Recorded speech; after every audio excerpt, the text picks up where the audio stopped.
and I believe that my mom had a temporary loss of sanity.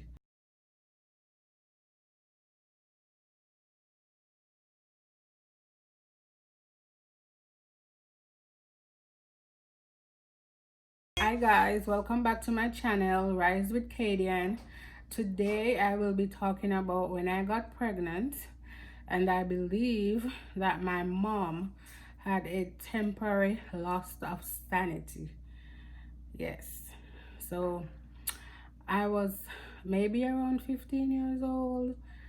I was going to church, singing on the choir, um, doing my thing.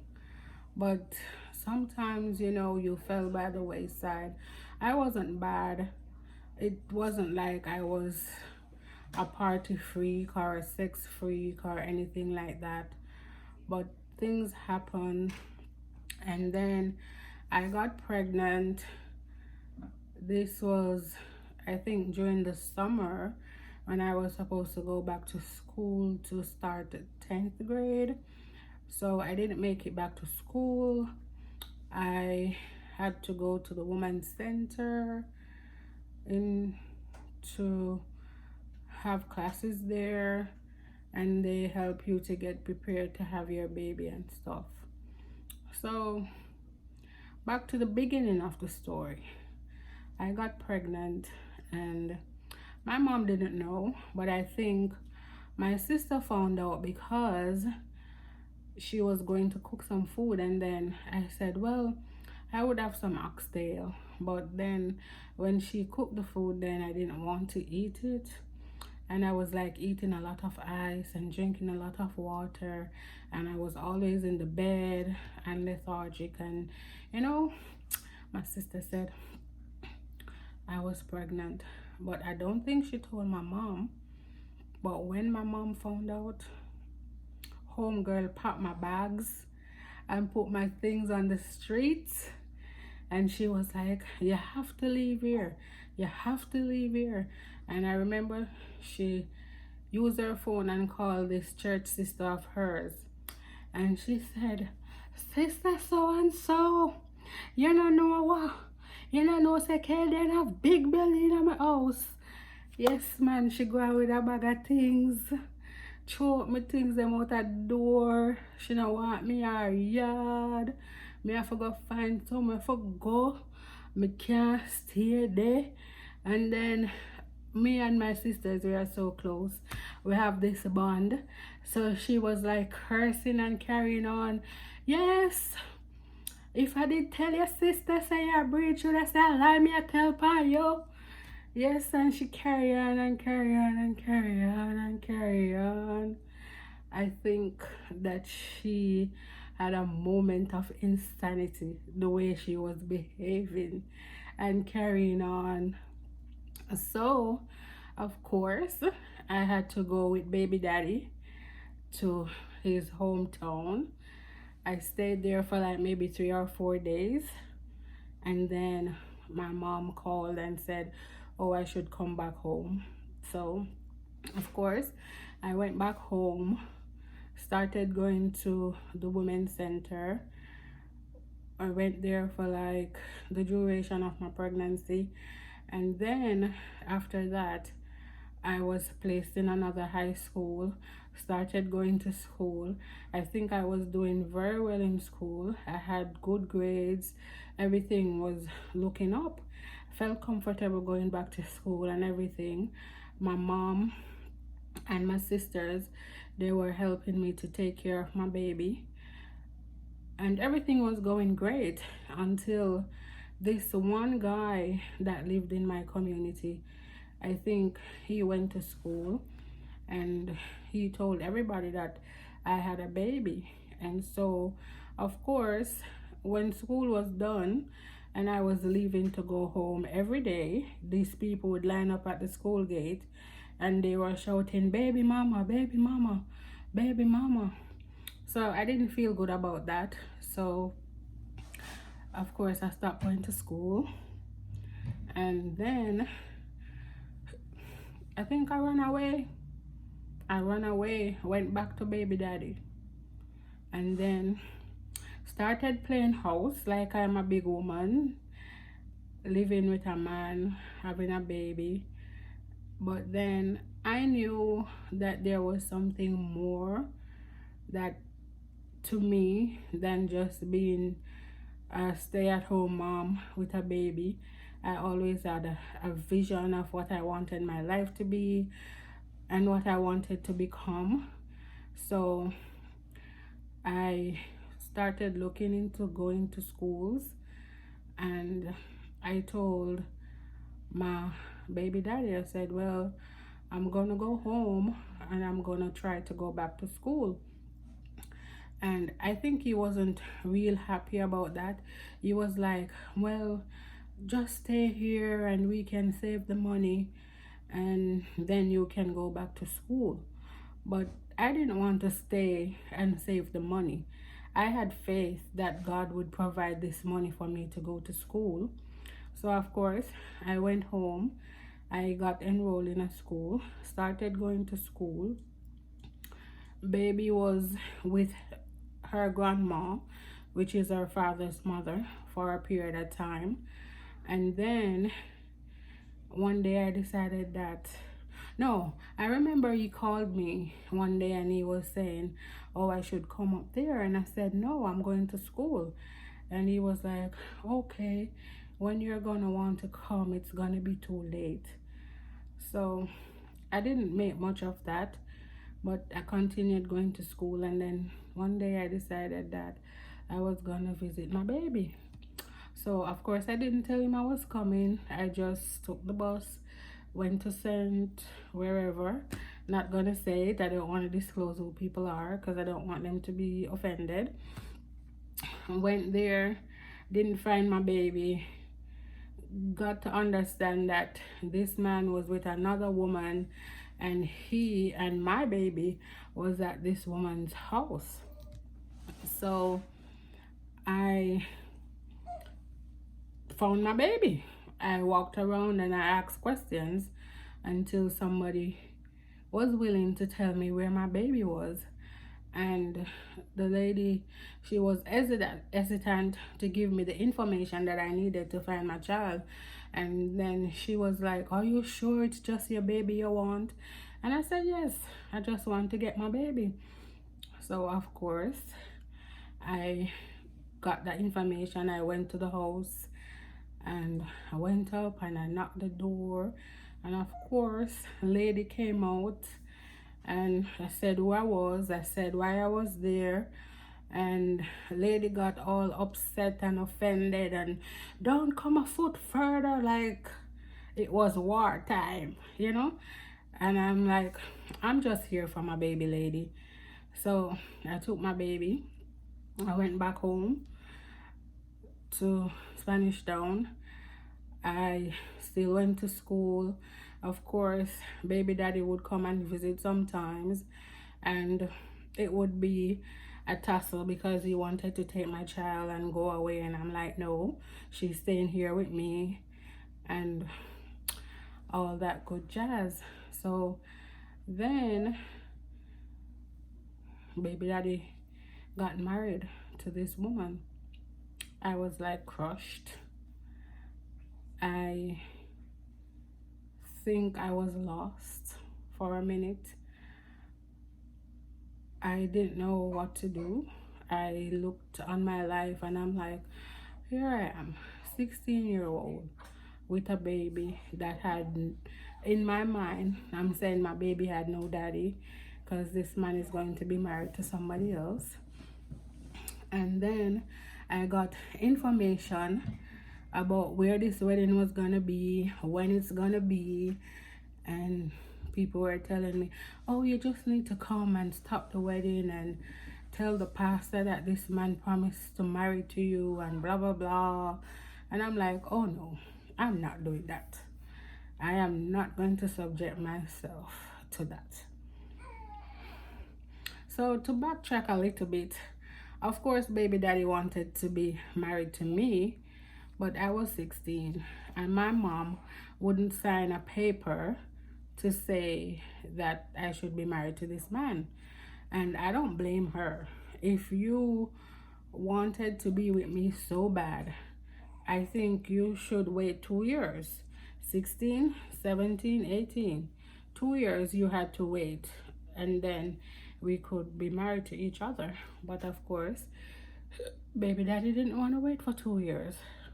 And so I thought, okay, I'm not worth you waiting 2 years because you wanted to get married so bad. So bad. Because, you know, we were church children and wanted to get married because we could go to church, go back to church, and I think it was all about wanting to have sex and being right in the sight of God. You know, those were the excuses. Yeah. And I talked to him. I said, why are you getting married to this woman? And his only answer was, well, I always wanted to get married. That was his only answer. So of course I moved on. He moved on. 20 years down the line, I'm here, he's there. I have my baby. She is 20 years old. She has become my message. She's everything that any parent would want their child to be. Yes. And I just want to thank God that I rose above the adversities and I'm here today, and I can still give God thanks. I can still look up to the hills from whence cometh my help. God never left me 1 minute in all of these things that were happening to me. I remember there was this girl at church, and she said, because after I got pregnant, I still went to church sometimes. I'm a person like this. I don't care what people want to say. They could talk and talk and talk. I don't really care what people want to say. So my mom would always tell me, well, run mad have shame, but run mad no have no shame, but them family have shame. She would always use that term to me, because she would come and say, oh, people are saying this, people are saying that, and I would be like, I don't care. So yeah, she would always say, well, I care and I feel away, and I'd always be like, you don't need to feel away. You don't need to feel away for anything that these people want to say, because frankly, I don't care. I really don't care. And I'm just thinking back, going back down in memory lane about stuff here. I remember I needed a recommendation and I asked my neighbor, who was supposedly a pastor, for this recommendation, and he said there was nothing good that he could say about me in a recommendation. He went as far as saying he would write it and give it to me, and I have somebody else sign it. And he started to tell me about how his daughter was pregnant as a teenager as well as me, and that she had so many subjects, and like he's saying, you don't have anything, girl. Yeah, he couldn't write me a recommendation because he didn't see anything good in me. There was nothing good that he could put down on paper about me. So that made me felt so bad. And every time I look back and I'm saying, oh my God, there was nothing good that you could say about me, that you could write on paper about me. You couldn't write a recommendation for me. I felt so bad. I felt so bad. But I pressed along. There is this woman of God that she never left me, even if we are not in the same space, in the same place, in the same country. Doesn't matter how many years I haven't talked to her. I just know that she was always praying for me. I know that my mom is always praying for me. I know that this other lady is always praying for me. And these people know themselves. I'm not sure if I can call, I don't really want to call people's names because I'm not sure how they would react to it. But I know I have some people who are always praying for me. I have some people who I can always call upon because they're always there to help me. Whatever I want, whatever I need, I can always call these people and they are right there coming to help me, whatever it is. And I went back to school. I got some subjects. I decided that I'm gonna be a nurse no matter what. I applied at all the nursing schools in Jamaica, every last one of them. And I remember I applied at Kingston School of Nursing, and the director then for the School of Nursing, she basically told me that I was too fat for nursing. She said she didn't have any bed in her facility that I could sleep on, because at that time when you go to nursing school in Jamaica, you would board and share a room with somebody else, and you would be given a bed and a dresser and stuff. And she basically said, I'm not for nursing. I'm too fat. There's no bed for me to sleep on. And then I remember going back to the Women's Center of Jamaica in Spanish Town, and I shared these concerns with them. And of course, the center manager at the time, she went ahead and she called the director for the School of Nursing. And of course, this lady told her that I was lying. She said I didn't even pass the entrance test, and basically I'm lying. So then this woman calls me back, the center manager from the women's center, and she's telling me all these things, and all I said was okay. I said okay, because in my mind I'm saying, well, she told you I'm lying, and apparently you believe her that I'm lying, so what's the point? So I moved on. I applied at University of the West Indies, Northern Caribbean University, Excelsior Community College. I applied everywhere because I knew that I wanted to be a nurse, and I was just forging ahead, trying to get into nursing school. And then I got into NCU. I went there for like a semester. I didn't like it there. And then I got this letter from the University of the West Indies that says they were gonna start a bachelor's program. At this point in Jamaica, Northern Caribbean University was the only university that was offering a degree in nursing straight out of nursing school. So UWI was gonna start this new program, and they wrote me a letter because I had applied to the university hospital when they had the nursing program. Didn't get through, don't know why, but now the University of the West Indies was going to start this program. And so they wrote me a letter, and I went and I spoke to this one lady, and I have all ones and twos. I have all ones in my subject. I have 1, 2, and then I had a 3 in math. And I spoke to this lady. I will never forget her. She worked in Jamaica, but she was from Guyana, one of the nursing educators, and she said, you're not going to get into UWI with a 3 in math.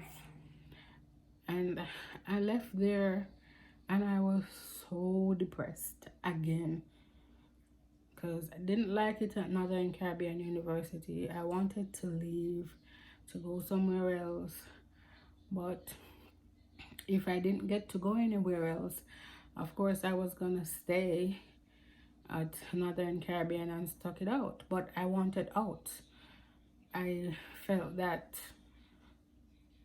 I wasn't doing well there, so I wanted to leave. So I applied anyways with my mind. I'm saying, well, I'm not gonna get through, but I'm gonna apply because this lady said you will never get through with a 3 in math. So I applied. When acceptance time came around, of course, I was accepted. At this time, I was also accepted to go to EXED. So I was accepted in 2 nursing schools now, and I was going to 1. So even though I wasn't fit for nursing, I now had 3 options. So I talked to my mom, and she talked to her friend, and I said, well, for the sake of the money, I would go to Excelsior Community College. And my mom was like, oh, you can get you to go to UE and say you're not going? How can you get you to go to the University of the West Indies and say you're not going?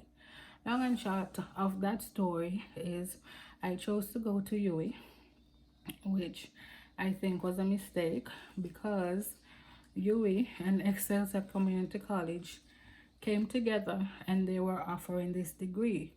So whether I went to UE or Excelsior Community College, I would have gotten the same degree. Went to UE, racked up some bills at the Students' Loan Bureau, but if I had gone to Excelsior, I would have gotten the same degree without the bills, without the student loan. Yeah. So for the first year that I went to UE, I didn't have the money. I paid for the first semester, and then by the time the second semester rolled around, I was in debt to the university of $100 and something thousand. And of course, I couldn't do my exams because I owed. I came up with this payment plan that said I would pay them $30,000 per month. But when exam time rolled around, I hadn't made one payment. So of course, they weren't allowing me to do the exam.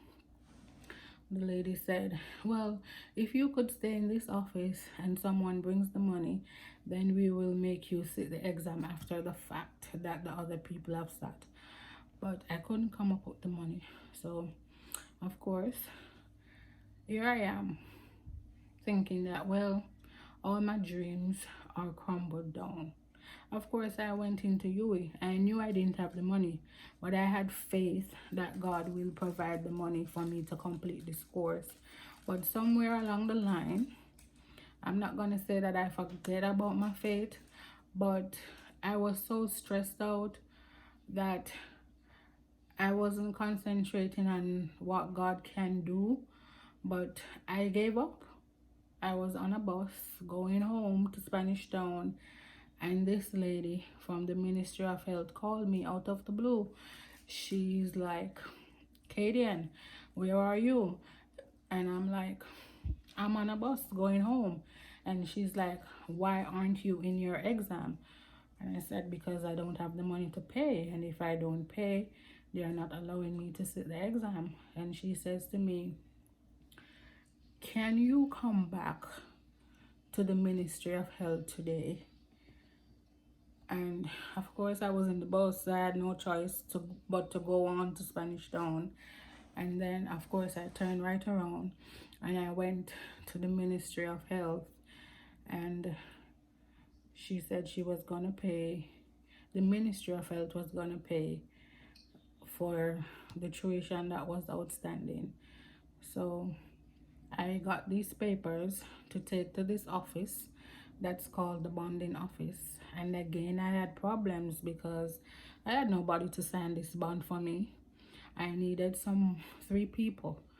I know my mom was gonna be one person. At the time, I used my fiance to be the second person, but the third person I didn't have. Maybe I didn't reach out to enough people, but here I am.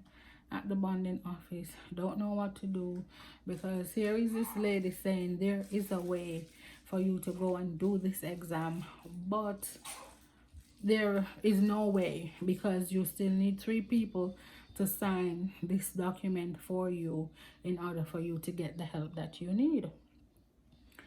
And I went into the bonding office and I talked to the lady. I said, I don't have anybody else.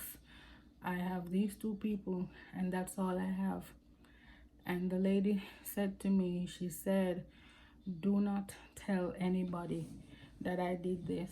But she gave me the paper that I could go and take it to the school to say, this is the Ministry of Health certifying that they will pay this money.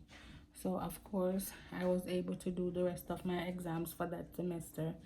That exam that I didn't get to do, I had to retake the course another semester. Luckily, that did not affect my GPA, so that's a good thing. I went to nursing school 3 years, all summers, all semesters. It was very hard work. I think that because I wasn't outspoken, I am kind of shy, sometimes kind of timid, that I wasn't participating much in class. I didn't get all the A's, but I was doing well enough to maintain my 3.0 GPA. So when time rolled around for us to do our regional exams to get our license for nursing, I got pregnant again. So I was pregnant, I was sick. So I wasn't going to the revision classes I was supposed to go. And I remember this lecturer, will never forget her. There are some people that I met that I will never forget in this life. And she said to me, one day they called me to say, I am such a lucky and blessed girl. I was supposed to be in clinicals this day, but of course I was so sick the morning I couldn't get up to go to the clinicals. However, at some point in the day, I dragged myself to the unit that I was supposed to be working, and I was there, and there was the lecturer calling to ask for me, and I was right there. But I wasn't doing my clinicals as I was supposed to, but I was there.